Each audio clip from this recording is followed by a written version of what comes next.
वैदिक एज। आज हम देखेंगे वैदिक एज क्या है, वैदिक पीरियड क्या है। ऑलरेडी हमने कवर किया प्री हिस्टोरिक टाइम पीरियड को, कवर किया प्री हिस्टोरिक टाइम पीरियड।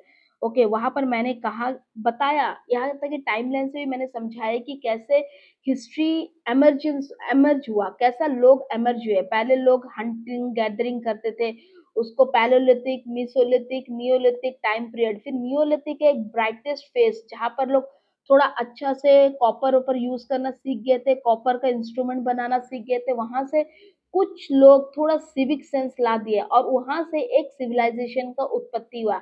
और उसमें से one of the best civilisation Harappan civilisation था। ऐसा नहीं कि हड़प्पन का अलावा कोई और सिविलाइजेशन नहीं था। देखिए, हम पूरा हिस्ट्री जब पढ़ते हैं ना, पूरा दुनिया को लेके पढ़ते हैं, लेकिन फिलहाल हिस्ट्री हमारे इंडिया का चल रहा है, तो इंडिया में हड़प्पन सिविलाइजेशन था। तो इसी तरह पूरा दुनिया में भी लोग इसी तरह पैलोलिथिक, मिसोलिथिक, नियोलिथिक एज से होकर गुजरे। लोग पहले हंटिंग गैदरिंग करते थे, फिर थोड़ा बहुत एग्रीकल्चर करते थे, सेकंड टाइम में मिसोलिथिक में, फिर नियोलिथिक में बहुत अच्छा एग्रीकल्चर समझ गए।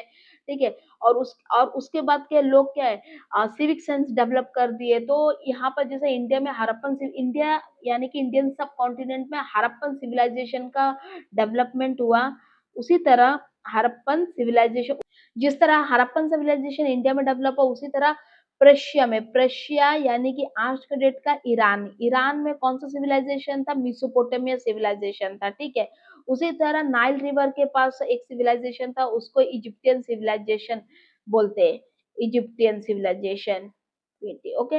ये सारे इंपॉर्टेंट सिविलाइजेशन है, लेकिन यदि हम वर्ल्ड हिस्ट्री पढ़ते तो ये सारे सिविलाइजेशन पढ़ते, लेकिन हम तो इंडियन हिस्ट्री पढ़ रहे हैं। तो हम इंडिया में कौन सा सिविलाइजेशन डेवलप हुआ था, हड़प्पन सिविलाइजेशन। हमने पढ़ा हड़प्पन, हड़प्पन का ब्राइटेस्ट फेज कौन सा था, ब्राइटेस्ट फेज टाइमलाइन क्या था, 2600 बीसी टू 1900 बीसी था। ये पीरियड क्यों ब्राइटेस्ट था, ये पीरियड में लोग सबसे अच्छा तरीका से सिविक सेंस सीख गए थे, यानी कि इसका सिविलाइजेशन का पीक पीरियड था। ये टाइम में ट्रेड, सब देखो, कोई भी सिविलाइजेशन, कोई भी जनजाति को उत्पत्ति तभी होता है जब उसका ट्रेड बेस्ट हो, इकोनॉमी सबसे अच्छा इकोनॉमी होना। यहाँ पर इकोनॉमी बहुत अच्छा था, मस्त इकोनॉमी था, पॉलिटिकल सिस्टम अच्छा था, लोगों का रहन सहन अच्छा था, लोग अच्छी सड़क बनाना शुरू कर दिए थे, अच्छे मकान बनाना शुरू कर दिए थे। ये जो इस पीरियड के बाद अचानक पता नहीं क्या हो गया, कुछ साइंटिस्टों का ये मानना है कि ड्यू टू बाढ़, बाढ़ का वजह से, मतलब फ्लड का वजह से ये पूरा सिविलाइजेशन वाइप आउट हो गया, मतलब खत्म हो गया। और एक देखिए, कोई भी जगह में बाढ़ आ जाएगा, पूरा का पूरा लोग मरते नहीं, वो जगह से डर का मारे लोग अपना बोरी बिस्तर बांधते कहीं और जगह शिफ्ट हो जाते। तो यही हुआ, हड़प्पन सिविलाइजेशन खत्म हुआ। इसका मतलब ये नहीं कि वहां के लोग सब मर गए, नहीं, मरे नहीं। जो बाढ़ में जितना नुकसान होना था वो तो होगा, उसके बाद बच्चे कैसे लोग वहां का जगह छोड़ के कहीं और सेटल हो गए। और जब न्यू जगह में सेटल होगा तो वहां पर कैसे रहेगा, गरीबाना हालात रहेगा, फिर रूडिमेंट्री थिंग्स होगा, वही छोटा मोटा ट्रेड होगा। तो यहाँ इसके बाद हड़प्पन खत्म। अभी हड़प्पन के बाद वही सेम प्लेस में, कौन सा प्लेस हमारा नॉर्थ वेस्ट इंडियन सब कॉन्टिनेंट में एक और नया सिविलाइजेशन नहीं, एक एक ग्रुप का उत्पत्ति हुआ, ग्रुप आ गए। उसको क्या बोलते हैं, वैदिक पीरियड, वैदिक एज। ओके। तो वैदिक एज क्या था वो हम देखेंगे। देखिए, हड़प्पन का क्या क्या था मैंने बता दिया, सिटी से अच्छी ट्रेड एंड क्राफ्ट था, स्क्रिप्ट था। स्क्रिप्ट तो वेरी इंपॉर्टेंट, लिखावट, उनका लिखावट आज भी हम डिकोड नहीं कर पाए कि वो क्या लिखे। ठीक है। हमें आज तक हड़प्पन के बारे में कैसा मालूम हुआ, उनका खुदाई से मालूम हुआ। लास्ट क्लास में मैंने सारा पढ़ा है, उनका खुदाई से मालूम हुआ, कॉइन्स जो मिले, और उसका अलावा इंस्क्रिप्शन जो था, मतलब पत्थर में गुदाई करके जो लिखे, और टेरिकोटा फिगर जो था, ये सारा से हमें हड़प्पन के बारे में नॉलेज मिलता है, लेकिन लिखावट अभी तक डिकोड नहीं किया। अब ये जो 19th सेंचुरी बीसी के बाद क्या ये पूरा सेटलमेंट वाइप आउट हो जाता, खत्म हो जाता है, तो आर्कोलॉजिकल एविडेंस ये बताता है कि इसके बाद एक नया ग्रुप आ जाता है हमारे इंडियन सब कॉन्टिनेंट में। इंडियन सब कॉन्टिनेंट यानी कि, चलिए मैप से समझाती है इंडियन सब कॉन्टिनेंट क्या है। ये देखिए, हमारा इंडिया तो आज के डेट में हमारा ये टुकड़ा है, ऐसा दिखता है, लेकिन एक टाइम में ये सब नहीं, ये पाकिस्तान, अफगानिस्तान, ये सारे रीजन हमारे इंडियन सब कॉन्टिनेंट का ही पार्ट हुआ करता था। ये जो यहाँ पर क्या है, इंडस रिवर ओरिजिनेट होके यहाँ पर फ्लो होता है, इसका बहुत सारा ट्रिब्यूटरी है, और इसी ट्रिब्यूटरी में कौन सा लोग बसे हुए थे, हड़प्पन लोग बसे हुए थे। यहाँ पर एक एक सेटलमेंट था, लेकिन क्या हो गया, बाढ़ आने की वजह से पूरा का पूरा सेटलमेंट खत्म हो गया। अब सेटलमेंट खत्म हो गया मतलब क्या है, रिवर तो एज इट इज है, रिवर आज भी यहाँ पर स्थित है, ऐसा मत सोचिए रिवर खत्म हो गया, रिवर आज भी इंडस एज इट इज है। लोग क्या हो गया, बाढ़ का वजह से डर का मारे यहाँ से भाग के कोई हो सकता है इधर सेटल हो गया, कोई इधर सेटल हो गया, कोई इधर, अपने अपने सहूलियत के हिसाब से लोग दूसरे दूसरे जगह सेटल हो गया, मतलब वो ग्रुप, वो डेवलपमेंट हमेशा के लिए वाइप हो गया, खत्म हो गया, ठीक है। इसलिए बोलते हैं हड़प्पन सिविलाइजेशन 1900 बीसी के बाद खत्म हो गया। लेकिन इसके बाद एक और नया ग्रुप आ गया, एमर्ज हुआ, उसको बोलते हैं Aryans. Aryan, who are Aryans? आपने कई बार सुना होगा, मे बी आपने कई बार देखा भी होगा कि लोगों को बोलते हो कि आर्यंस है, हम लोग आर्यंस खून से बिलोंग करता। अब आर्यंस कौन थे ये समझिए। ये हमारा इंडिया है। इंडिया का ऊपर वाला रीजन कौन सा है? यदि आप वर्ल्ड मैप को देखो, वर्ल्ड मैप में आपको अभी ये बताओ तो वर्ल्ड मैप को देखिए। वर्ल्ड मैप से यदि मैं आपको समझाऊं तो ये देखिए, ये हमारा इंडियन रीजन है, ये हमारा इंडिया है। इंडिया का ये पाकिस्तान, अफगानिस्तान एक टाइम में हमारे इंडियन सब कॉन्टिनेंट का पार्ट हुआ करता था, यहाँ तक ठीक है। अब ये जो एक रीजन है, ये रशिया, ये रशिया में एक रीजन है, स्टीप बोलते हैं उसको, मतलब एकदम मैदान, मैदान रीजन को स्टीप बोलते हैं, जहाँ में लोग गाय भैंस चराते हैं। यहाँ पर चराने वाले लोगों को स्टीप पीपल बोलते हैं। यहाँ पर स्टीप रीजन, यहाँ पर जो कुछ लोग थे, कुछ ग्रुप ऑफ समूह के पीपल, लोग यहाँ से माइग्रेट हुए, माइग्रेट होकर यहाँ पर आए। यहाँ पर आके पाकिस्तान, इंडिया का रीजन था ये, पाकिस्तान अफगानिस्तान पहले इंडियन सब कॉन्टिनेंट का पार्ट था, ओके। तो यहाँ पर आके सेटल हो गए, ओके। सो इसी लोगों को बोलते हैं आर्यंस। अब हम पढ़ेंगे आर्यंस के बारे में। तो जैसे हड़प्पन, देखिए पहले हड़प्पन यही रीजन में, यही इंडियन सब कॉन्टिनेंट रीजन में सेटल थे, है ना। हड़प्पन क्या है, बाढ़ के बाद वाइप आउट हो गए, खो गए, कहीं खत्म हो गए, कहीं और जाके सेटल हो गए, सब कुछ खत्म हो गया हड़प्पन का। लेकिन हड़प्पन जैसे चले गए, 100 साल के बाद, करीबन कुछ सालों के बाद, एक और कम्युनिटी एक आकर यहाँ पर सेटल हो गई इसी रीजन में, ठीक है। पहले लोग कहाँ पर सेटल होते, नॉर्थ वेस्ट इंडिया में, इंडिया का नॉर्थ वेस्ट तरफ सेटल होते हैं। देखिए, ये देखिए मैं बता देती हूँ आपको, इंडिया का नॉर्थ वेस्ट, जैसा कि ये देखिए, यहाँ पर पहले कोई भी लोग माइग्रेट होकर रखे ना, पहले ये तरफ में सेटल होगा, पाकिस्तान अफगानिस्तान ये रीजन में सेटल होते। यहाँ पर सेटल होने के बाद लोगों को मालूम होता है कि ये इंडिया का ये छोर में भी एक जगह है जहाँ में गंगा बहती, और गंगा का अलावा अगल बगल बहुत अच्छा फर्टाइल लैंड है। तो लोग यहाँ से फिर माइग्रेट यहाँ पर होते हैं, पूरा हिस्ट्री यही से है। लोग यहाँ पर सेटल होते, वेस्टर्न तरफ में, वेस्टर्न से ईस्टर्न तरफ मूव होते। हिस्ट्री आप समझ जाओगे ना, बहुत मजेदार है, ठीक है। आपको पूरा एंटायर चीज मालूम हो जाएगी कि हिस्ट्री में पास्ट में हुआ कैसे था, क्या हुआ था। सो यहाँ पर क्या है, हड़प्पन जैसे ही खत्म हुआ तो एक linguistic group of people emerge हुए, आ गए, उनको कहते हैं आर्यंस, इंडो आर्यंस, ओके। तो चलिए इंडो आर्यंस के बारे में क्या कहता है। देखिए, ये आर्यंस आने के बाद कुछ बुक्स लिखा गया, जो बुक्स लिखा गया उसको बोलते हैं वेदास। वेदा का क्या मतलब है? वेदा मतलब नॉलेज, टू नो, कुछ ज्ञान हासिल करना, उसको बोलते हैं वेदास। अब वेदास का कुछ सैक्रेड बुक्स है, यानी कि पवित्र बुक है। पवित्र बुक को क्या बोलते हैं? ऋग्वेदा, समवेदा, यजुर्वेदा, अथर्ववेदा। और ये जो चारों वेदास है ना, ये एक्चुअली मेनली मंत्रास से डील करता। मंत्रास, मंत्र पढ़ते हैं ना पूजा पाठ में, बहुत सारा चीज में मंत्र यूज होता है। तो ऋग्वेदा, समवेदा, यजुर्वेदा मेनली ये सारा मंत्र से डील करते हैं सारे बुक्स। अब उसके अलावा एक और काइंड ऑफ बुक है जिसको ब्रह्मणास बोलते हैं। ये एक ऐसा बुक है जिसमें प्रोस मतलब पोएटिक स्टाइल में मंत्रास और रिचुअल्स के बारे में एक्सप्लेन किया गया है। देखो, एक तो रिचुअल्स क्या है, पुजारी लोग यज्ञ देता, यज्ञ में क्या क्या रिचुअल्स आपको मालूम होगा ना, शादी में क्या रिचुअल्स फॉलो होता, एक घर का ओपनिंग, हाउस ओपनिंग में क्या रिचुअल्स फॉलो होते, ये सारे रिचुअल्स, और रिचुअल में बोला जाने वाला कौन सा मंत्र होगा, ये सारे चीज इस ब्राह्मणा जो बुक है उसमें डिस्क्राइब किया गया है। अब यहाँ से एक इंपॉर्टेंट चीज है श्रुति। श्रुति क्या है? ये जो फोर वेदास और ब्राह्मणास, फोर वेदास क्या है? मंत्रास है ना, फोर वेदा में मेनली मंत्र है। मंत्र का अलावा भी बहुत सारी चीजें, लेकिन सबसे ज्यादा मंत्र है इसमें, ठीक है। ये जो फोर वेदास प्लस ये ब्राह्मणास ना, ये पहले लिखावट तो ये देखिए, मैंने ऑलरेडी कहा कि हड़प्पन का टाइम में लिखावट था, उसको डेसिफर नहीं किया। हड़प्पन चले गए, हड़प्पन जाने के बाद एक 100 साल बाद कोई और लोग आ गए जिसको आर्यंस बोलते हैं, और आर्यंस को ही वेदास, वैदिक पीरियड बोलते हैं। तो ये आर्यंस ने भी बुक लिखा, लेकिन ऐसा नहीं कि आए और उनको बुक का लिखने का नॉलेज बहुत अच्छा था, उन लोग लिखना शुरू हो गए, ऐसा नहीं होता। पहले वो आए, उनके पास कुछ वेदास का नॉलेज था, ब्राह्मणास का नॉलेज था। इस नॉलेज को ये लोग वाणी मतलब बोल के एक दूसरे को शेयर करते थे। किस कौन बोलता था? सेज, यानी कि जो पंडित ऋषि मुनि लोग, आपने टीवी में भी देखा होगा ना कि ऋषि मुनि लोग एक पेड़ का नीचे बैठ जाएंगे, बैठ के वहां में लोग बच्चे बैठे रहेंगे, उनको बताएंगे कि सारे जो ज्ञान बांटेंगे। इसी को बोलते हैं श्रुति। मतलब मीन्स दैट विच इज हेard, मतलब सुन के नॉलेज हासिल करना, डायरेक्टली हेard बाय द सेज।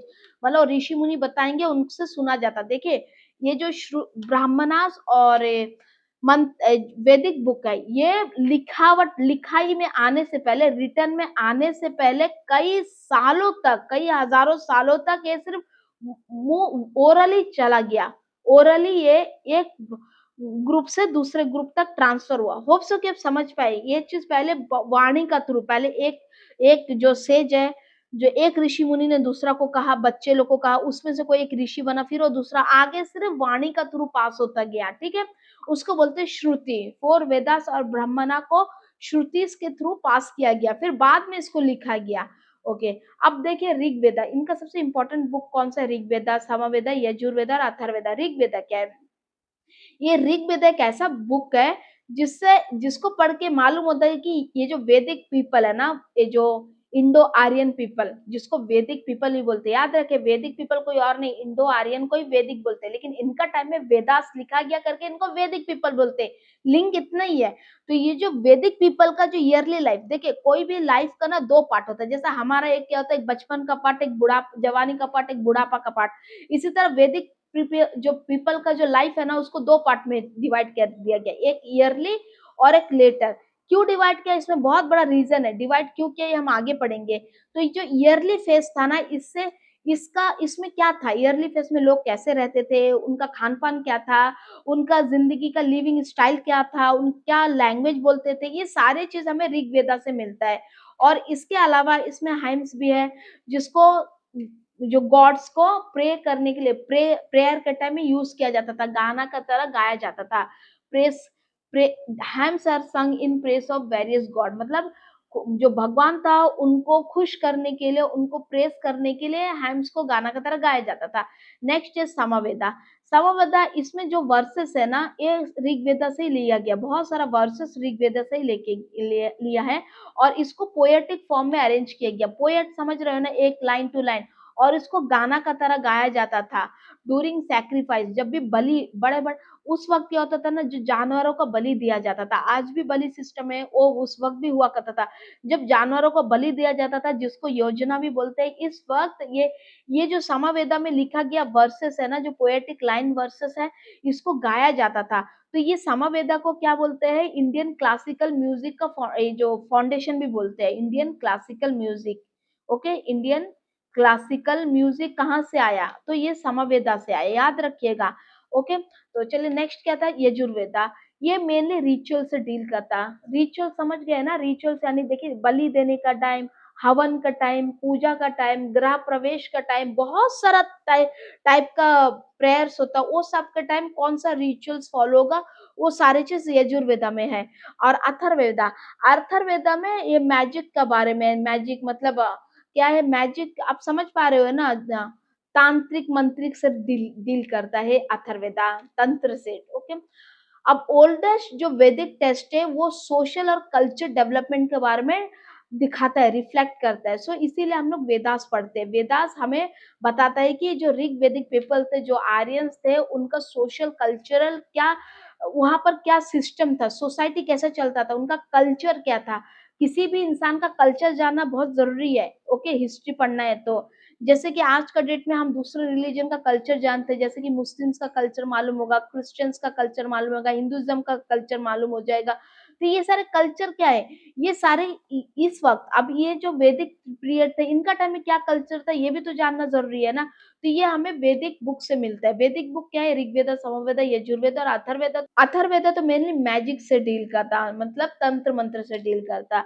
अब यहाँ पर एक इंपॉर्टेंट चीज देखिए, जो ऋग्वेदा का पीपल को मैंने कहा ना कि दो पार्ट में, ईयरली और लेटर फेज में डिवाइड किया गया। अर्ली और लेटर फेज में क्यों डिवाइड किया वो इम्पोर्टेंट है।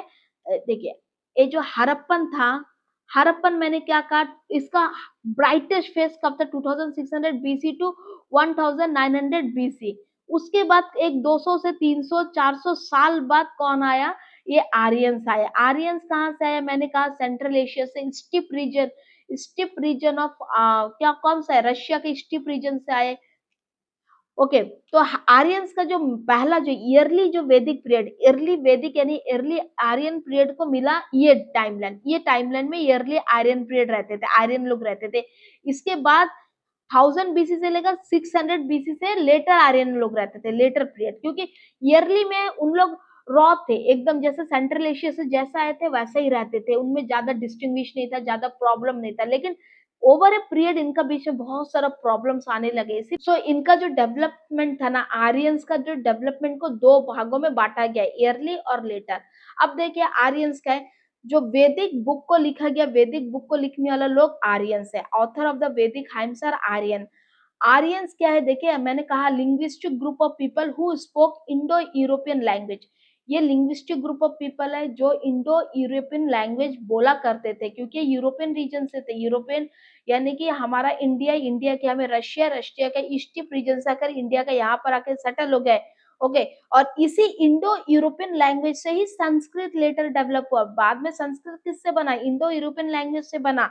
और ये जो अगर आपसे पूछा जाए कि ओरिजिनली आर्यंस का होमलैंड कौन सा था, ये स्टीप रीजन था of central Asia. Russia to central Asia का बीच में जो स्टीप रीजन है उसी को कहते हैं आर्यंस का होमलैंड। ओके, तो आर्यंस क्या है, आर्यन पहले आके नॉर्थ वेस्ट इंडिया में, देखिए आर्यंस मैंने कहा ये जो ये रशिया है, रशिया का ये रीजन स्टीप रीजन, यहाँ से माइग्रेट होके यहाँ पर आके सेटल हो गए, north west region of India. Then they came to know Aryans, Indo Aryans. इस जब यहाँ पर सेटल हो गए तो उनको इंडो आर्यंस कहा गया, और या फिर आप उसको जस्ट आर्यन भी कह सकते हो। उसके बाद जब यहाँ पर सेटल होने के बाद धीरे धीरे लोगों को मालूम होता है कि यस, इंडिया का ईस्टर्न तरफ में एक गंगा बोल के एक नदी है, गंगा का बैंक्स बहुत ज्यादा फर्टाइल है, बैंक सिस्टम, बैंक यानी कि गंगा किनारा बहुत ज्यादा फर्टाइल है, क्योंकि गंगा रिवर बहुत सारा सेडिमेंट लाके जमा करता है और फर्टाइल रीजन में बहुत सारा अच्छा एग्रीकल्चर उग सकता। तो लोग पहले आके वेस्टर्न रीजन में सेटल होते, देन माइग्रेट होके ईस्टर्न में जाते। तो वही बताता है कि पहले वो नॉर्थ वेस्ट में सेटल हुए, later they migrated to Indo Gangetic plain में सेटल हो जाते। तो स्टीप रीजन के लोग थे, नॉर्थ वेस्ट इंडिया में आके सेटल होते हैं, और इंडा गंगेटिक प्लेन में आकर लेटर यहाँ पर बस जाते हैं। ओके, यदि आपसे कहे कि आर्यंस कौन है, अब आप बता पाओगे ना आर्यंस कौन है। देखिए एक चीज दिमाग में रखिएगा, जो ह्यूमन हिस्ट्री है ना, human history is the history of migration. Alright, history of migration. कभी भी लोग अपने सहूलियत के हिसाब से एक जगह से दूसरी जगह माइग्रेट होते रहे। ओके, तो कोई कोई लोग ऐसा कहेंगे कि ये इंडियंस ये लोगों का नहीं, वो लोगों का नहीं, ऐसा नहीं है। हमेशा से हिस्ट्री माइग्रेशन से रिलेटेड है। लोग आकर बसे, हमेशा से इंडिया में आकर बसे, पहले हड़प्पन आके बसे थे, देन आर्यंस आके बसे। अंडरस्टूड। चलिए नेक्स्ट देखते हैं, वैदिक पीरियड। देखिए अर्ली वैदिक पीरियड को मैंने क्या कहा, दो टाइप में डिवाइड किया गया, एक अर्ली वैदिक और एक लेटर वैदिक। अर्ली वैदिक में क्या था, देखिए अर्ली वैदिक, ये देखिए मैंने कहा क्या, लोग यहाँ पर एक बार समझिए, लोग स्टीप रीजन से आकर सेटल हुए नॉर्थ ईस्ट रीजन में। स्टीप रीजन यानी कि मैदान रीजन, रशिया का वो मैदान रीजन जहां पर लोग गाय भैंस चराते थे, गाय भैंस चरा के जिंदगी गुजारते थे, गाय भैंस चराना और जिंदगी गुजारना। अब यही लोग यहाँ पर आके सेटल हो गए नॉर्थ वेस्ट इंडिया में, तो आते साथ साथ क्या उनका लिविंग स्टाइल डिफरेंट हो जाएगा? नहीं, उनका अभी भी वही आदत रहेगा, गाय भैंस चराना, वही उनका जिंदगी का पर्पस रहेगा। दैट्स इट, वही है। अभी भी उनका काम क्या था, ईयरली वैदिक पीपल कहते हैं पेस्टोरलिज्म थे, मतलब कैटल रियरिंग, मतलब गाय भैंस चराना, उसी से अपना जीवन को व्यापन करना, यही उनका मेन ऑक्यूपेशन था। और cow was the main animal as the battle और ऑफन फॉट ओवर काउ, मतलब काउ सबसे बड़ा एनिमल था और बहुत सारा लड़ाई लड़ी जाती थी गाय के लिए, काउ के लिए। लेकिन लेटर वैदिक पीरियड में कुछ और चेंजेस आ गया। पेस्ट्रोलिज्म तो पहला था ईयरली में, लेकिन कुछ सालों बाद लेटर वैदिक पीरियड का टाइमलाइन क्या है, यहाँ पर देखिए 1000 बीसी से 600 बीसी तक ना। तो ये 1000 जो बीसी से लेकर 600 बीसी तक लोगों में कुछ चेंजेस आ गए। क्या हो गया, अब इन लोग एग्रीकल्चर को सबसे ज्यादा इंपॉर्टेंस देने लगे। अब गाय नहीं, एग्रीकल्चर इंपॉर्टेंट हो गया। अब कैटल को यूज करते थे किसके लिए, एग्रीकल्चर में, एग्रीकल्चर में हल चलाने के लिए यूज करते थे। पहले क्या करते थे, पहले वो गाय को पालते थे, उसका दूध पीते थे, इवन उस वक़्त सैक्रिफाइस भी होता था, मतलब बलि सब भी होता था, लेकिन अब उनका एग्रीकल्चर मेन एक्टिविटी हो गया। अब वो एग्रीकल्चर ज़्यादा करते हैं। अब उनका गॉड इंद्रा, इंद्रा एक ऐसा गॉड है, उसको लॉर्ड ऑफ प्लो मानते थे, मतलब खेती-बाड़ी करने के लिए उस वो लॉर्ड माना जाता था। यानी कि हल चलाने का लॉर्ड है इंद्रा, हल का लॉर्ड है। ओके, अब यहाँ पर लेटर वैदिक पीरियड में दान दक्षिणा बोल के एक नया सिस्टम इंक्लूड हो गया और यहाँ पर दान दक्षिणा कुक फूड का रूप में यूज होने लगा। ईयरली वैदिक पीरियड में था दान दक्षिणा हल्का मुल्का था, ऐसा हाईली लेवल में नहीं था। यहाँ पर जो भी बलि देने का टाइम जो पंडित आते थे उनको कुछ दिया जाता था, खिलाया पिलाया जाता था, ज्यादा ऐसा कोई बहुत ज्यादा फॉर्मल नहीं था। लेकिन लेटर पीरियड में ये दान दक्षिणा एकदम रिजिड हो गया, ये समाज का एक पार्ट हो गया। यदि पंडित यानी कि वो टाइम में सेज जो भी थे, पंडित यानी कि उस वक्त का जो भी लोग रहते होंगे, वो जो पूजा पाठ के लिए आते थे या फिर कोई भी हवन के लिए आते थे या फिर कोई भी योजना के लिए आते थे, उनको ये दान दक्षिणा गिफ्ट देना जरूरी था, एकदम ये मजबूरी अनिवार्य बन गया। ओके, दक्षिणा देता और दक्षिणा में बना बनाया खाना भी मिलता था। अर्ली वैदिक पीरियड में मैंने क्या कहा, कैटल रेयरिंग एक इम्पोर्टेंट काम था। इसके अलावा क्या लोग काम नहीं करते थे? करते थे। एग्रीकल्चर हल्का-मुल्का था, वैसा नहीं था। कारपेंटरी था, ज़रूरत के हिसाब से। टैनिंग था, वीविंग था, ज़रूरत के हिसाब से। और लेटर वैदिक पीरियड में तो सबसे ज़्यादा इम्पोर्टेंट एग्रीकल्चर को मिला और ये सारे एक्टिविटी तो रहेगा ही, ठीक है? उसमें कोई बड़ा बात नहीं है। अब ये देखिए, एक चीज़ देखिए, लेटर वैदिक पीरियड में first time vegetable oil use किया। किसका? तिल का। आज भी सेसमी का ये ऑयल आज भी यूज़ करते हैं ना, पूजा-पाठ में कौन-सा तेल यूज़ करते हैं आज भी? तिल का ना, यही है। यही से ये सिस्टम आया, आज भी इस चीज को फॉलो करते हैं लोग। तीला वाज द फर्स्ट जो मटेरियल है, वेजिटेबल ऑयल है, उसको तीला से ही बनाते थे। तीला जो फर्स्ट जो मटेरियल था, ठीक है। और ये जो लेटर वैदिक पीरियड में लोग, ये जो वैदिक आर्यंस थे, आर्यंस नॉर्थ वेस्ट से नॉर्थ ईस्ट में मूव हो गए, गंगेटिक प्लेन में मूव हो गए। क्यों? बहुत ज्यादा रेनफॉल था गंगेटिक प्लेन में। रेनफॉल होने का वजह से वहां पर बहुत अच्छा फर्टाइल लैंड था। फर्टाइल लैंड यानी कि गुड एग्रीकल्चर यहाँ पर है। और जैसे अच्छा एग्रीकल्चर, देखिए खान पान अच्छा है, एग्रीकल्चर अच्छा है, लिविंग स्टैंडर्ड अच्छा है, मतलब पॉपुलेशन इंक्रीज होगा। कैसे? पहले क्यों पॉपुलेशन इंक्रीज नहीं होता था? देखिए, तब खान पान अच्छा नहीं होगा, लिविंग स्टैंडर्ड अच्छा नहीं रहेगा, तो डेथ रेट ज्यादा रहेगा, डेथ रेट हाई रहेगा। लेकिन यहाँ पर डेथ रेट कम हो जाता है। डेथ रेट कम होगा, बच्चे जो पैदा हो रहे हैं वो बड़े हो रहे हैं। पहले क्या था, बच्चे जो पैदा हो रहे हैं मेरे बीमार होने की वजह से, अच्छा खाना पाना नहीं है करके मर रहे हैं। ओके, तो पॉपुलेशन ईयरली पीरियड में नहीं ऐसा इंक्रीज नहीं हुआ, लेकिन लेटर पीरियड में इंक्रीज हुआ। अब हम देखते हैं ईयरली और लेटर पीरियड में सोसाइटी कैसा था। ये तो एक जनरल ओवरव्यू बता दी कि कैसा था आर्यन टाइम में ईयरली और लेटर, लेकिन मैं सोसाइटी के बारे में हम चलते हैं। सोसाइटी कैसा था? देखिए, ईयरली पीरियड में पेट्रियार्कल सोसाइटी था, यानी कि मेल का डोमिनेंस था, मेल डोमिनेंस बहुत ज्यादा था ईयरली में। मोनोगमी मैरिज यानी कि एक आदमी एक औरत को शादी करेगा, बट समटाइम प्रैक्टिस पॉलीगमी, मतलब कभी कभी राजा पॉलीगमी कर लेता था, ठीक है। Family is a part of clan. ये क्लैन क्या है? एक ग्रुप ऑफ समूह का पीपल को क्लैन बोलते हैं। और two or more clan is a tribe. अभी एक क्लैन क्या है? ये फैमिली इसी क्लैन का पार्ट है। अब दो तीन क्लैन मिलके क्या होता है? ये ट्राइब बनता। और जो क्लैन में जो भी मेंबर रहेगा वो तो ब्लडली रिलेटेड रहेगा, तो समझ आता है, क्योंकि family is a part of clan. और two or more clan is called tribe. Okay, एक इंपॉर्टेंट चीज है, क्लैन क्या है कभी कभी पूछ लेते हैं। सोसाइटी बहुत सिंपल था। क्यों?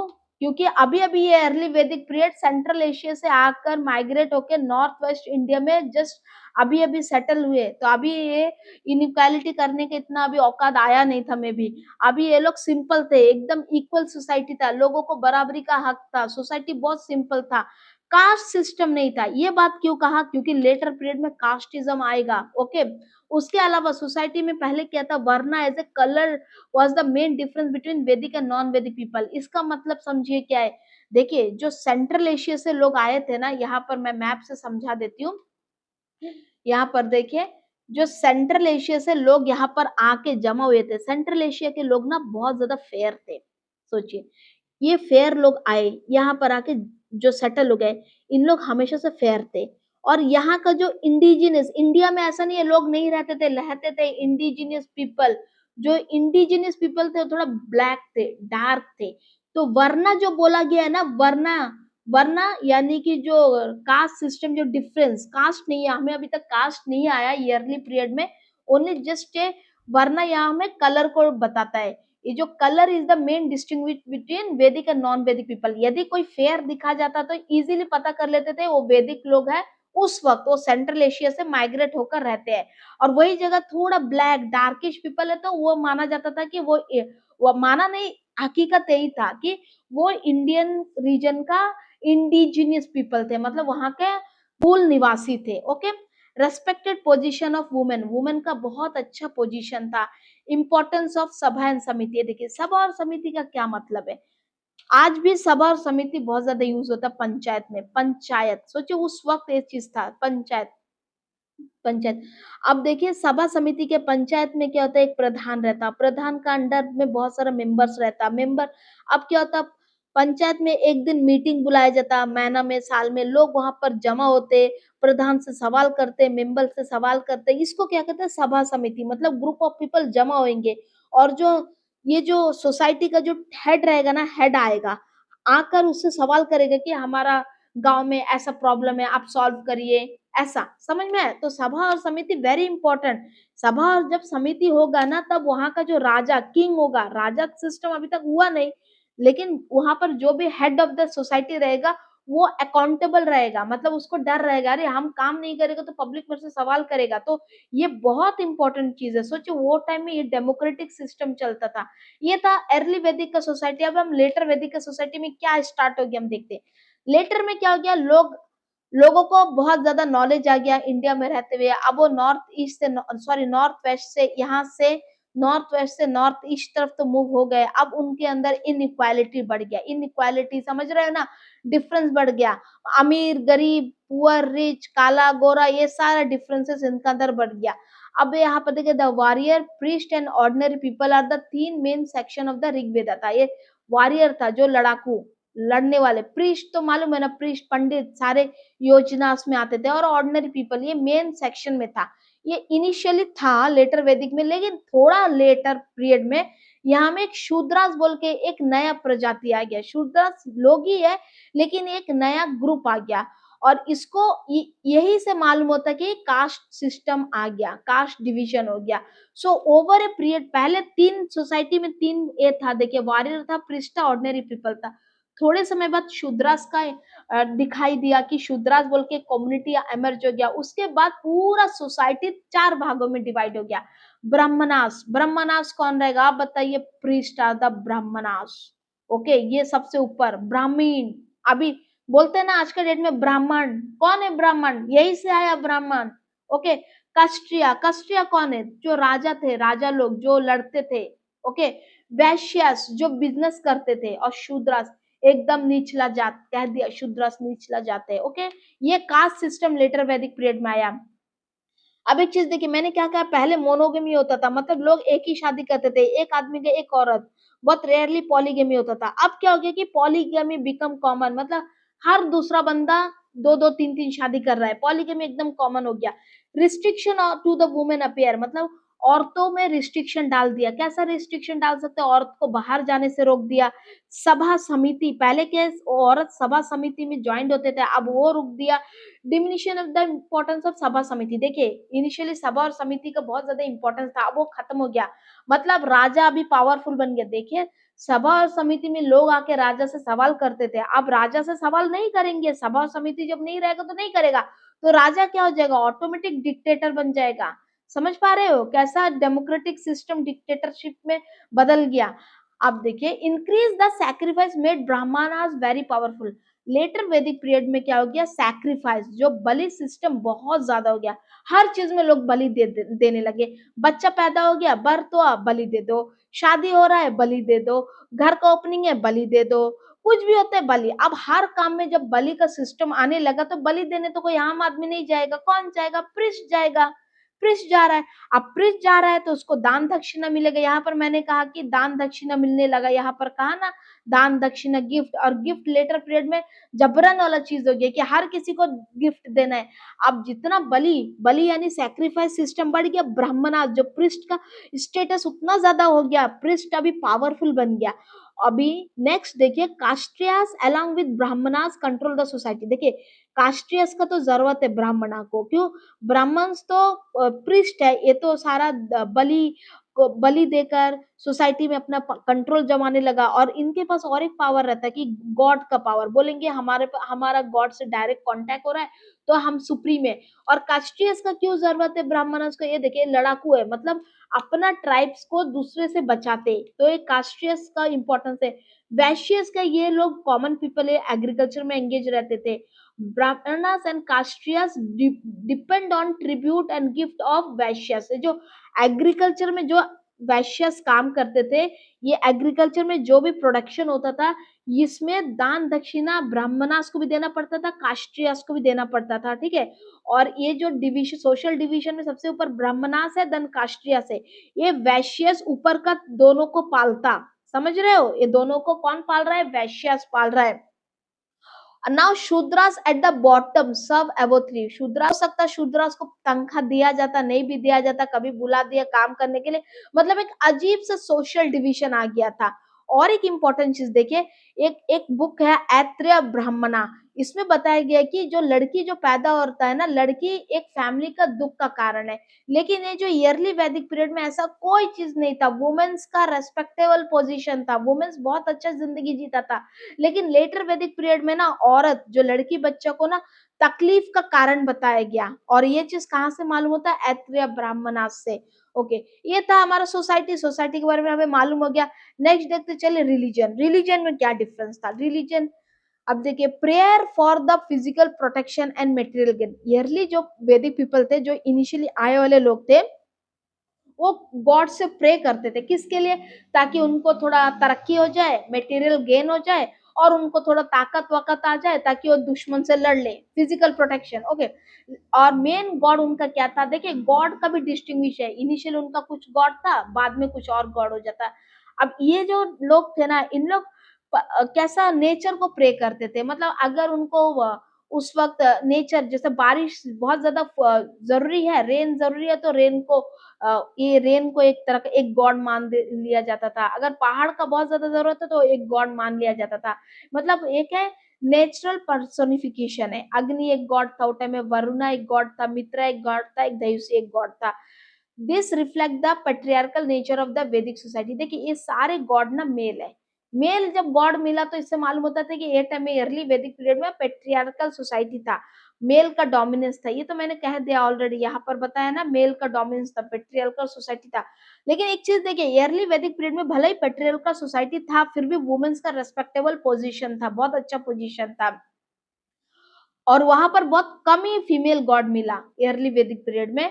और god were worship according to the need of the society. मैंने कहा ना अभी, गॉड को अपना सोसाइटी में जरूरत के हिसाब से प्रे करते थे। अगर रेन का जरूरत है, रेन, इसको रेन गॉड बना देंगे, मतलब इसको ज्यादा प्रेयर करेंगे, ठीक है। और उसी तरह अगर समंदर का जरूरत है तो उसको एक गॉड बना देंगे, तो उसको ज्यादा प्रेयर प्रेयर करेंगे। अंडरस्टूड, मतलब सोसाइटी में जो जरूरत है उस हिसाब से गॉड बन जाता था।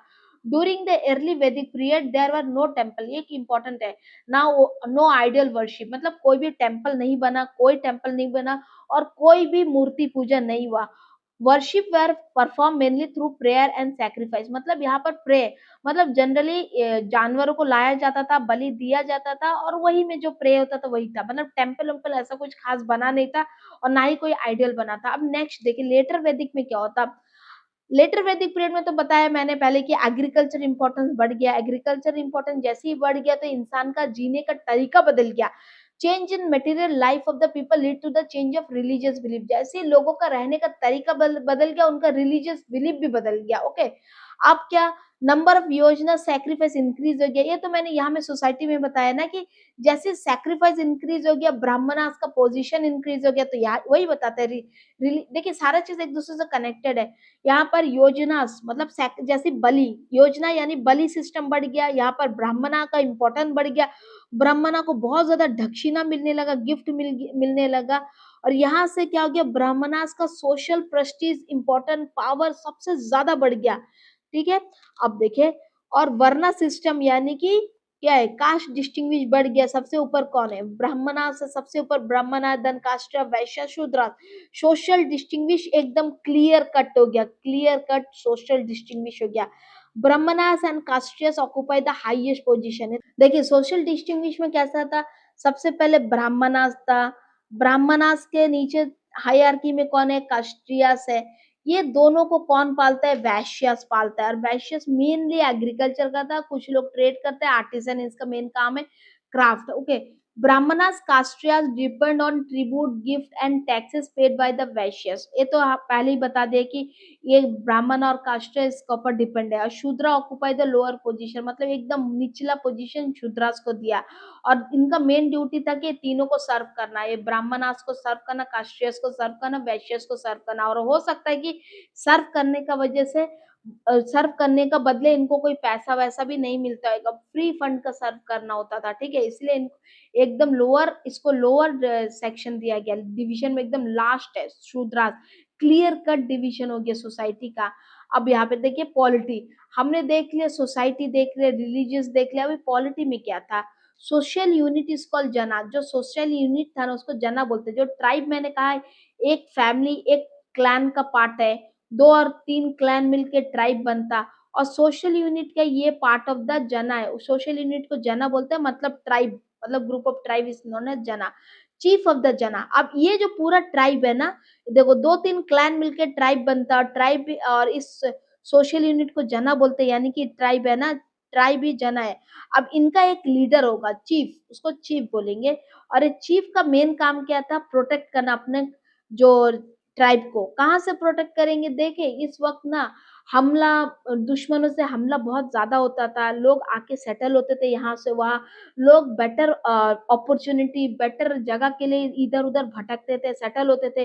तो हमला, लड़ाई झगड़ा बहुत कॉमन था, तो लोग लड़ते झगड़ते थे। और यहाँ पर चीफ का मेन मकसद ये था कि अपने कम्युनिटी को, मतलब अपने जो सोसाइटी को, अपना ट्राइब को प्रोटेक्ट करना। राजन प्रोटेक्ट पीपल, एग्रीकल्चर, कैटल, खाली लोगों को तो प्रोटेक्ट करना है, उनका एग्रीकल्चर को भी प्रोटेक्ट करना, उनका कैटल को भी प्रोटेक्ट करना। और इनिशियल यहाँ पर जो ट्राइबल है ना, ट्राइबल का जो मेन चीफ राजन, जिसको राजन बोलेंगे, चीफ और राजन एक ही बात है, इनको इलेक्ट किया जाता था। कैसे, सभा और समिति। ये तो मैंने पहले ही कहा ना, इनिशियली अर्ली वैदिक में सभा समिति था। यहाँ पर राजन जो चीफ रहेगा, हेड ऑफ द जो ट्राइब रहेगा, उनसे सवाल किया जाता था। तो यहाँ में क्या होता था, इलेक्शन हुआ था। समझ रहे हो, कब इलेक्शन कब होता था, कितना सालों पहले। अब देखिए लेटर वैदिक पीरियड में क्या हो गया, पॉलिटिकल सेटअप बहुत ज्यादा ऑर्गेनाइज हो गया, एकदम ऑर्गेनाइज हो गया। अब ब्राह्मणास और का इंपॉर्टेंस तो पहले से ही बढ़ गया, ब्राह्मणास और कास्ट्रियस का इंपॉर्टेंस बहुत ज्यादा बढ़ गया। Actively support the chief in maintaining their supremacy. ये ब्राह्मणास लोग चीफ का सपोर्ट बहुत ज्यादा करते थे, उसको सुप्रीमेसी मेंटेन करने के लिए। नेचर ऑफ द चीफमैनशिप चेंज है, चिफ्टनशिप चेंज हो गया। कैसा, अभी पहले क्या होता था, चीफ को इलेक्ट किया जाता था, अब चीफ को इलेक्ट नहीं किया जाता, क्योंकि सभा और समिति तो ग्रेजुअली लॉस्ट हो गया ना, अब तो सभा और समिति होता ही नहीं। तो चीफ क्या हो गया, चीफ से कोई सवाल कर ही नहीं सकता, ऑटोमेटिक चीफ बहुत ज्यादा पावरफुल हो गया, मतलब डिक्टेटर का रूप ले लिया, और पीपल का कंट्रोल से बाहर आ गया, मतलब people lost their control over chief. Okay, next देखिए, अर्ली वैदिक पीपल में क्या था, post of the chief was not hereditary. ये मैंने कहा ना अभी कि चीफ को इलेक्शन से जीता जाता था, तो चीफ का जो पोजीशन हेरिडेटरी नहीं था, उसको इलेक्शन लड़ना पड़ता था। यहाँ पर ना सेना सेना हुआ करता था। जैसे कि ये देखिए, 1 2 3 4, मान लीजिए 4 क्लैन है, ये मिलके एक ट्राइब बनता। अब मान लीजिए यहाँ से बाहर से एक ग्रुप ऑफ द पीपल यहाँ पर हमला बोल दिया। अब क्या होगा, ये जो चीफ रहेगा ट्राइब अपने लोगों को बोलेगा कि यहाँ का जो भी यंग मैन है, आ जाइए फटाफट, हमें इनसे लड़ना है। लोग इकट्ठा होंगे, इनसे लड़ेंगे। तो मतलब ये टाइम में कोई परमानेंट सेना नहीं था। इंपॉर्टेंट है ये चीज समझना, ठीक है। पॉलिटिकल सेटअप एकदम सिंपल था, जब जरूरत का हिसाब से लोग आएंगे, लड़ाई करेंगे, मतलब अपना बचाव के लिए लड़ेंगे। ओके, और chief was supported by all the tribesman, मतलब ये चीफ को पूरा लोग सपोर्ट करेंगे। लेकिन लेटर वैदिक पीरियड में क्या चेंजेस आ गया, चीफ तो बहुत ज्यादा पावरफुल हो गया, क्योंकि सभा समिति अब होता नहीं, चीफ को अकाउंटेबल नहीं है, चीफ क्या डिक्टेटर बन गया, डिक्टेटर बन गया चीफ। अभी अभी rudimentary permanent army, rudimentary army अब की बार क्या किया, चीफ ने ये तय किया कि गांव से, मतलब पूरा ट्राइब से एक 50 या 100 लोगों का एक आर्मी सेना को तैनात किया जाएगा और उनको कह दिया जाएगा कि जब भी हमला होगा, वार होगा तो आप लोग एकदम रेडी रहना उसमें वार करने के लिए, लड़ने के लिए, प्रोटेक्शन के लिए। अंडरस्टूड? तो इसको बोलते हैं रूडिमेंट्री, मतलब छोटा-मोटा छुट-पुट आर्मी निकला, थोड़ा लिटिल परमानेंट था, emerge as the important element of the political system. Okay, the chief generally belong to the Kshatriyas, chief तो कास्ट्रियस से रहेंगे। देखिए ब्राह्मणास तो एकदम टॉप मोस्ट है, ब्राह्मणास का एकदम टॉप है। ये कौन है? प्रीस्ट है ब्राह्मणास। तो ब्राह्मणास का सपोर्टर कौन है? कास्ट्रियस है। और यहाँ पर चीफ कस्ट्रियस से होंगे ना, राजा महाराजा लोग कस्ट्रियस से ही होते हैं। Okay, Kshatriya along with the brahmanas try to establish control, complete control over the people in the name of dharma. ये चीज वेरी इंपॉर्टेंट, धर्म का नाम में ये ब्राह्मणीस, ब्राह्मण और ये कस्ट्रियस क्या किया? पीपल को पर पूरा सुप्रीम कंट्रोल करना चाहते थे। और ये किस बात में? धर्म को लेके, धर्म से मतलब गॉड है, गॉड का नाम से डराएंगे, हर चीज से डराने लगे। ओके, तो हमने देख लिया कि जैसे आर्यन कब आए, कैसा आए, आर्यन आए तो उस टाइम सोसाइटी कैसा था, हमारा रिलीजियस सिस्टम कैसा था, पॉलिटिकल सेटअप कैसा था। अब देखिए एक चीज देखिए, जैसे पॉलिटिकल सिस्टम में लेटर वैदिक पीरियड में क्या, एक रूडिमेंट्री आर्मी सेटल हुआ। अब ये जो चीफ क्या है, चीफ डिक्टेटर बन गया, चीफ होल पावरफुल बन गया, बहुत ज्यादा पावरफुल बन गया। तो पॉलिटिकल डेवलपमेंट लीड्स टू, देखिए एक का साथ दूसरा कनेक्टेड है। कैसा? देखिए अभी जैसे पॉलिटिकल सेटअप चेंज हो, कुछ और नया डेवलप हो जाएगा। देखिए increase in social and political inequality made the chief more powerful. देखिए चीफ तो पावरफुल बन गया क्योंकि सभा और समिति का इंपॉर्टेंस कम हो गया। सभा एंड समिति, समिति तो अब रहा नहीं, तो अभी चीफ तो बहुत ज्यादा पावरफुल हो गया। The concept of territorial kingdom gradually increase. अब क्या हो गया? पहले तो देखिए एक क्लैन, दो क्लैन, तीन, चार, ये सब क्लैन मिलकर एक ट्राइब बनता था। एक ट्राइब का लोग क्या होते थे? एक जन चीफ बनता था। और चीफ से क्या होता था? ये ट्राइब का लोग सवाल करते थे, चीफ जवाब देता था, पहले होता था। अब क्या हो गया कि चीफ को कोई सवाल कर ही नहीं सकता, चीफ एकदम पावरफुल हो गया। क्यों? सभा और समिति का कॉन्सेप्ट खत्म हो गया, चीफ पावरफुल हो गया। अब चीफ को लालच आ गया। चीफ किसका पावर सपोर्ट में काम करता है? ब्राह्मणास का सपोर्ट में काम करता है। चीफ लालच हो गया। अभी चीफ ने क्या कहा? अब ये सब लोग मेरा कंट्रोल में। चीफ, ये देखिए मैंने कहा ना, चीफ और जो ब्राह्मणास मिलके, मतलब कास्ट्रियस और ब्राह्मणास मिलकर धर्म का नाम में लोगों को कंट्रोल करने लगा। अब ये चीफ को लालच बढ़ गया। अब वो क्या बोलेगा? ये पूरा मेरा टेरिटरी है, टेरिटरी मेरा है। इसी तरह चीफ जो कास्ट्रियस, चीफ कहाँ से आता है? कास्ट्रियस ग्रुप से आता है ना। और एक जगह को इस तरह पकड़ने की कोशिश करेगा, जितना भी ट्राइब्स है उसके ऊपर हमला करने की कोशिश करेगा और कहेगा कि ये मेरा टेरिटरी है। तो यहाँ से एक टेरिटोरियल आइडिया आ गया, मेरा एरिया है, मेरा जगह है, समझ में आता है। और उस जगह का एक राजा रहेगा। तो ये टेरिटोरियल किंगडम एक नया कॉन्सेप्ट एमर्ज हुआ। This lead to the Janapadas, समझ में आया? Territorial state. अब यहाँ से जनपदास एक नया कॉन्सेप्ट, 15 जनपदास आएगा। मतलब एक एक जगह का एक एक राजा, एक एक जगह का, और हर राजा बोलेगा ये मेरा इलाका, ये मेरा इलाका, ये मेरा इलाका है। जब मेरा इलाका वाला बात आ जाता है तो मतलब टेरिटोरियल कॉन्सेप्ट एमर्ज हो गया। तो यहाँ से अभी हम पढ़ेंगे next Janapadas. Who are Janapadas? ये जनपदास का एमरजेंस कैसा हुआ, समझ गए ना? यही है इंपॉर्टेंट, हिस्ट्री में एक से दूसरा लिंक है, जुड़ा हुआ है। The period that followed is known as Janapadas to empire. यानी ये जनपदास अभी के छुटपुट छुटपुट छोटा छोटा छोटा छोटा किंगडम एमर्ज होएगा, छोटा छोटा एक दूसरे से। ये यहाँ का किंगडम का एक चीफ बोलेगा, ये जो छोटा छोटा ये बोलेगा ये मेरा जगह है, ये बोलेगा मेरा जगह, ये मेरा जगह, ऐसा। अब इन सबको, और इन सब का एक बड़ा बाप आएगा, एक बहुत बड़ा बाप आएगा। वो क्या करेगा? इन सबको अपना कंट्रोल में ला देगा, तब बन जाएगा एम्पायर। अंडरस्टूड? कैसा जनपदा से एम्पायर हो गया। तो नेक्स्ट क्लास में हम देखेंगे जनपदा से एम्पायर। तो उससे पहले ना हमें जो वैदिक पीरियड से कुछ फैक्ट देख लेते हैं। देखिए गायत्री मंत्रास ये ऋग्वेदा से लिया गया, कंटेन इन ऋग्वेदा। तो अगर आपसे नेक्स्ट टाइम कोई पूछे गायत्री मंत्र कहाँ से है, ये ऋग्वेदा का एक पार्ट है। और एक किसको डेडिकेट करता? सावित्री गॉड को डेडिकेट करता है। ठीक है, Patanjali is regarded as the promoter founder of the yoga philosophy. ये पतंजलि कब का रहने वाला था? ये वैदिक पीरियड का रहने वाला था। ठीक है, ये भी वन ऑफ द आर्यंस था होगा मे बी, और यही से पतंजलि का उत्पत्ति हुआ। सो पतंजलि कौन था? एक इंसान का नाम था जो योगा को प्रमोट किया था। Caste system became dominant during later Vedic period. ये तो मैंने समझा है, कास्ट सिस्टम बाद में बहुत ज्यादा डोमिनेंट हो गया। ऋग वैदिक पीरियड में कौन कौन सा चीज इंपॉर्टेंट है, देखिए चाइल्ड मैरिज ऋग वैदिक पीरियड में था ही नहीं। Actually child marriage Harappan period में भी नहीं था। विडो रीमैरिज वाज अलो, देखिए वेरी इंपॉर्टेंट, विडो को शादी करने का परमिशन था, लेकिन ओवर ए पीरियड आप देख रहे हो ना, विडो रीमैरिज अलाउ नहीं था। सती सिस्टम आ गया, ये बाद में आया, इनिशियली तो था ही नहीं, बाद में आया सती सिस्टम।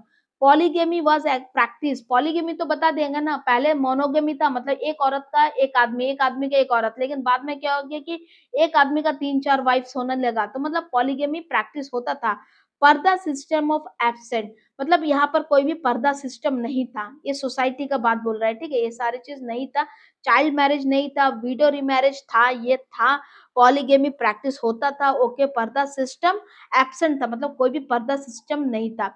सो आर्यन सबसे पहले कहाँ पर सेटल हुए, पंजाब में, पंजाब यानी नॉर्थ वेस्ट इंडिया, याद रहेगा ना।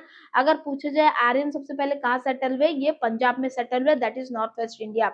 Next, battle of ten king, 10 राजाना वार। ये वार किसने लड़ा, कि ऋग वैदिक पीपल, मतलब आर्यंस ने लड़ा। क्यों लड़ा, अपने कैटल और लैंड को बचाने के लिए, मतलब अपने गाय भैंस जानवरों और जमीन को बचाने के लिए दूसरे लोगों, दूसरे ट्राइब के लोगों के साथ लड़ाई किया। उस लड़ाई को ten king, battle of ten king या फिर 10 राजाना वार कहते हैं। वेरी इंपॉर्टेंट, कभी कभी पूछ लेता है कि टेन किंग पूछ लेगा, what is ten king, battle of ten king, who fought the battle of ten king, या फिर ऐसा पूछ लेगा हु फॉट द 10 राजाना वार। तो आपको मालूम होना ये ऋग्वेदिक, ऋग्वेदिक की जगह आपको दिया रहेगा आर्यन, बात सेम ही है, एक ही है।